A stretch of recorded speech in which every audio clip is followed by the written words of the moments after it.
Welcome back. ఇక మనతో senior రాజకీయ విశ్లేషకులు హైకోర్టు అడ్వకేట్ సింగళూరు వెంకటేష్ గారు ఉన్నారు. వారితో మాట్లాడదాం. సింగళూరు వెంకటేష్ గారు, గుడ్ ఈవినింగ్ అండి.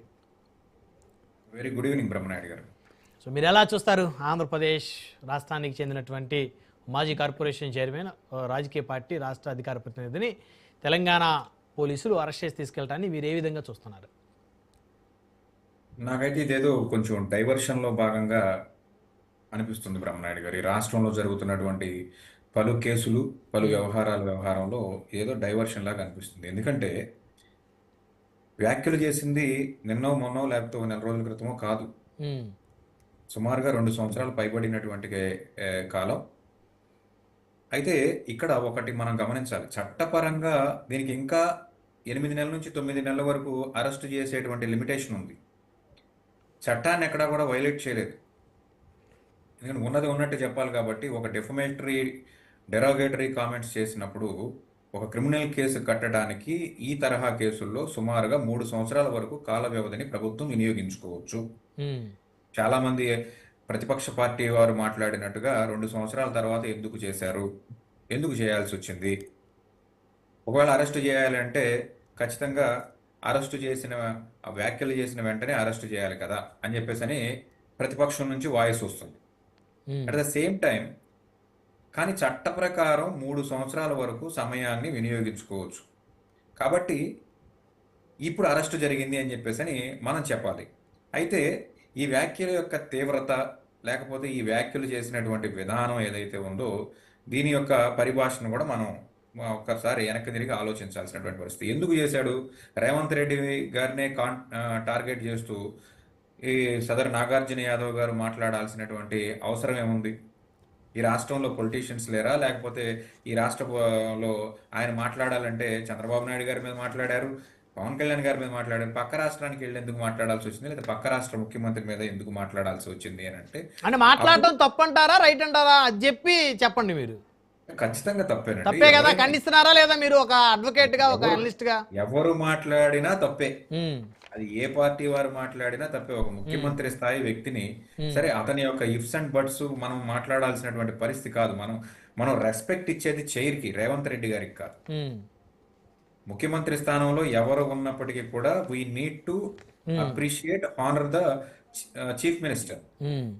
సో అతని యొక్క భవిష్యత్తు వర్తమాన కాలాల్లో అతను ఏం చేశాడు, అతనికి నిక్ నేమ్స్ పెట్టి జొమాటో డెలివరీ బాయ్ లేకపోతే మరొకటి పదే ఇటువంటి వ్యాఖ్యలు చేయడం వాస్తవంగా చెప్పాలంటే నిక్కచ్చిగా ఇది తప్పే. ముఖ్యమంత్రి స్థానంలో ఉన్నటువంటి వ్యక్తిని ఈ స్థాయిలో ఈ తరహా లాంగ్వేజ్లో మాట్లాడడం అనేది ఎవరు మాట్లాడినా తప్పే. అయితే ఈ సాంప్రదాయాలు కొత్త తరహా రాజకీయాల్లో ఈ సాంప్రదాయాలు వచ్చేసినాయి. ముఖ్యమంత్రిని సైకో అని చెప్పేసి సంబోధించినటువంటి వ్యవహారాలు, అలాగే ముఖ్యమంత్రిని ఉరిశిక్ష వేయాలని చెప్పేసినటువంటి ఒక కామెంట్స్, ఎవరన్నారు? ఎక్స్చేంజ్ ఆఫ్ వర్డ్స్ ఆంధ్రప్రదేశ్ రాష్ట్రంలో నిరంతరం జరుగుతున్నాయి. దీనికి అలవాటు పడిపోయారు ప్రజలందరూ కూడా. దీని పెద్ద ఇష్యూగా చూడట్లేదు. కానీ చట్ట ప్రకారం ఇది ఇష్యూసే, చట్ట ప్రకారం ఇది శిక్షించవలసినటువంటి నేరాలే. కాబట్టి అరెస్ట్ జరిగింది. అయితే ఇక్కడ డిఫమేటరీ కామెంట్స్ చేసినప్పుడు సివిల్ యాక్షన్ ఉంటుందా లేదా క్రిమినల్ యాక్షన్ ఉంటుందా అనేది ఇక్కడ క్వశ్చన్ మార్క్. ఇక్కడ ఏదైతే మల్టిపుల్ ఎఫ్ఐఆర్స్ కట్టబడినాయి కాబట్టి ఈ కేసులో ఇతను బయటకు వచ్చేటువంటి ఒక అవకాశం ఉంది. ఎందుకంటే అప్పుడు చేసినటువంటి వ్యాఖ్యల మీద ఆల్రెడీ అప్పుడు కేసు కట్టబడింది. మళ్ళీ ఇప్పుడు ఎందుకు అరెస్ట్ చేశారు? నేను మొదట చెప్పినట్లు నా వ్యాఖ్యలో భాగంగా అప్పుడు నోటీస్ ఇచ్చి పంపించినటువంటి పోలీసులు ఈ రోజు ఎందుకు అరెస్ట్ చేశారు అంటే ఇది కేవలం డైవర్షన్లో భాగము. ఈ రాష్ట్రంలో ఉన్నటువంటి సమస్యలు కానివ్వండి, ఏదైనా కానివ్వండి, ప్రతిపక్షం 2.5 సంవత్సరాలు దగ్గర పడుతున్నటువంటి ఈ క్రమంలో ప్రతిపక్షం ప్రభుత్వం మీద తాము చేసే దాడి యొక్క స్పీడ్ పెంచింది. ఇటువంటి క్రమంలో ఈ ప్రభుత్వంలో ఉన్నటువంటి అధినేతలు కానివ్వండి, లేకపోతే ఇటువంటి వ్యవహారాలు చేసేవాళ్ళు కానివ్వండి, ఈ టైంలో నాగార్జున యాదవ్ లాంటి వ్యక్తిని అరెస్ట్ చేయడం అనేది భీమవరం పర్యటన ఆపడానికా లేకపోతే భీమవరం పర్యటన నుంచి డైవర్షన్కా అనేది ఇక్కడ మనం మాట్లాడుకోవాలి. ఒక అధికార ప్రతినిధిని అరెస్ట్ చేస్తేనే ఒక రాష్ట్ర రాజకీయ పార్టీ అధ్యక్షుడు ఒక మాజీ సీఎం యొక్క పర్యటన ఆపేటువంటి డైవర్షన్ పాలిటిక్సా? ఏమైనా అర్థం ఉందా? ఒక ఎమ్మెల్యేని అరెస్ట్ చేస్తే అనుకోవచ్చు. పర్యటనని ఆపడం గురించి మాట్లాడలేదు బ్రహ్మనాయుడు గారు నేను. ఉమ్, పర్యటన ఆపడం గురించి కాదు. ఉమ్, ఇప్పుడు జగన్మోహన్ రెడ్డి వస్తున్నాడు అంటే ఓ 100కి 70 మంది అటువైపు కన్ను తిప్పి చూసేటువంటి పరిస్థితిలో కనీసం దాని యొక్క గ్రావిటీని ఎంతో కొంత తగ్గించేటువంటి పరిస్థితి.